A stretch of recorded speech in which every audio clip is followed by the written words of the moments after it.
Hey everybody, Own Goal here, bringing you a level 1 strategy video. Today we're going to be looking at Empire Mantide. So this is a very, very strong strategy right now. It abuses the Empire's excellent depth of cheap, effective state troops and range units. And it plays a pretty traditional stat wall push. We're playing against Broccoli Fangirl's Nurgle. We were doing a test session. Broccoli's a teammate. They're quite decent at the game, but still a little bit on the newer side, which makes it perfect to show OP stuff off. We'll be playing on Crystal Lake. Pretty standard common tournament map these days. It's like very open, pretty deep, so it's good for kiting. And the gist is we just have this really stat efficient build, and then we've got a little bit of skirmish and poke to contest the points and force them to come to us. So that gives us some map presence, and ultimately will allow us to get the engage we want by making the melee faction push forward. Nurgle is a pretty good illustration for these kind of like boxy kitey builds, because they don't really have any counter kite tools. So this is just, your basics against a melee faction. So we started in as a quick discussion of the deploys. You don't need to take handgunners. You can take other units like more cheap archers or huntsmen. The deploys look a little bit different when you have a gun line versus not. For gun lines, you can kind of mess around and experiment with it, but we're using the guns as a second or third line. So the idea is not to go poke them with the guns or like out-trade their ranged. It's to absolutely obliterate their infantry and cav when they come in and create like some dead zones. So we set up this formation so that the guns are well protected by melee infantry, but they have fire lines available to them. So they can get pretty good DPS out, and they're also protected. And then we're using the ability of our cheap ranged units to shoot over the front line to allow us to space so that we have like intersecting lines of fire on the approach here. And then we'll run up with these pistoliers, which are cheap and okay, but not great poke units. Poke them and force them to come into our defensive position, basically.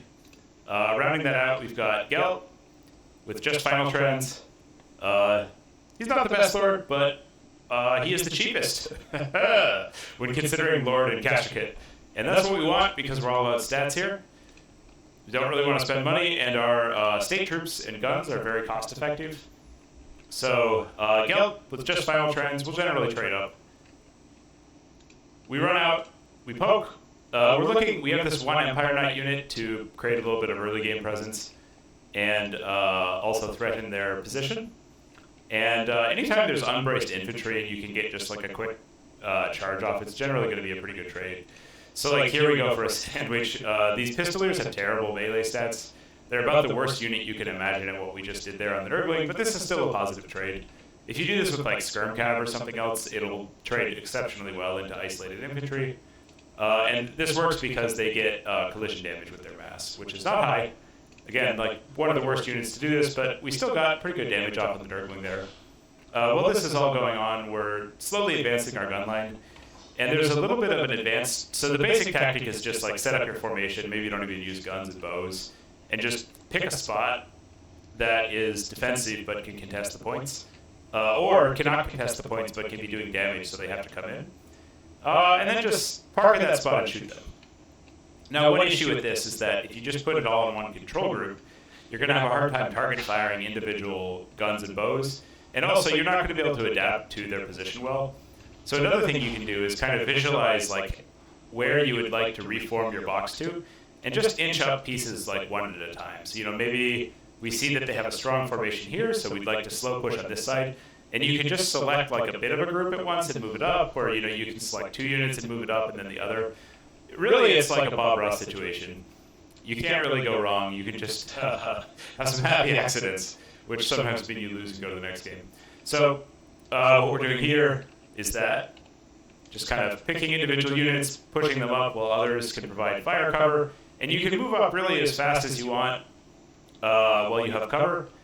And what you're trying to balance is like you don't want to overextend your whole position. The most important thing is just that your defensive position is in a good spot when they come in. And then you're trying to push up enough that you create some amount of damage pressure or time pressure by contesting 2 points or by shooting their army, so that eventually they have to engage on good terms for you. And then also, a good intermediate tactic is to reposition guns and bows. So like once they compromise your position or in the mid-game, you're not stuck to the box that you deploy with. You can picture new boxes and move units there. But again, just deploying in a big fat formation, walking up near the line and shooting them, and using your skirms to make them come in is going to work most of the time. It is pretty effective. And the Empire stat line is so strong that this will work against an awful lot of factions without much optimization.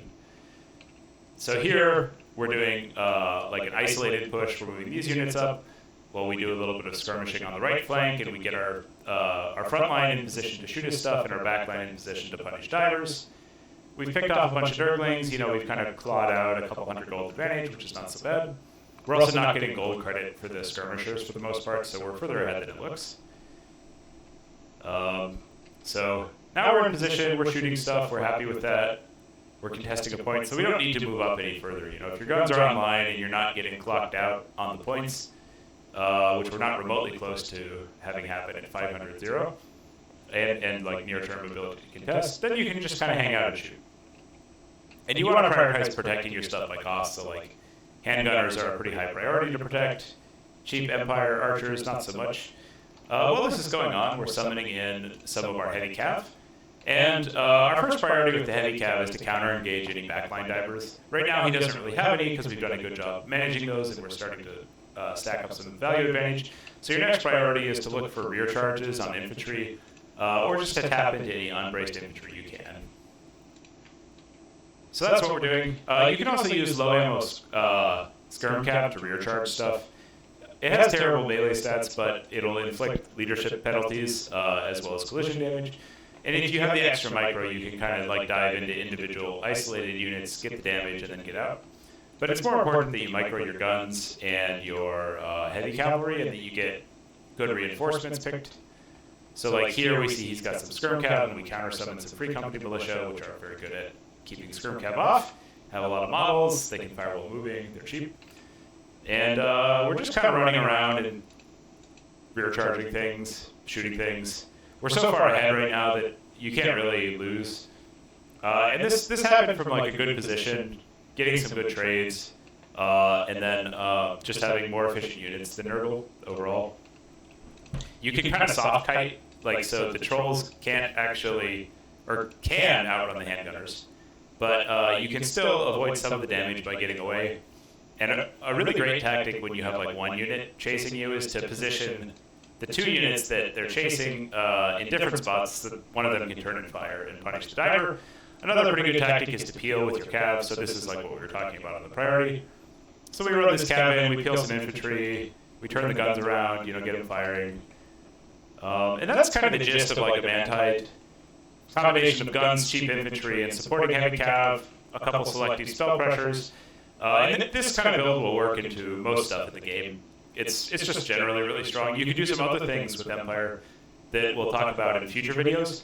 But this is like probably pound for pound the strongest thing they can do, and one of the reasons that they're an absolutely top tier competitive faction right now. They're a little bit below the best things like Slanesh, Ogres, Tomb Kings, but they're right there in the next tier of things. And some folks would tell you that they're even on par with those.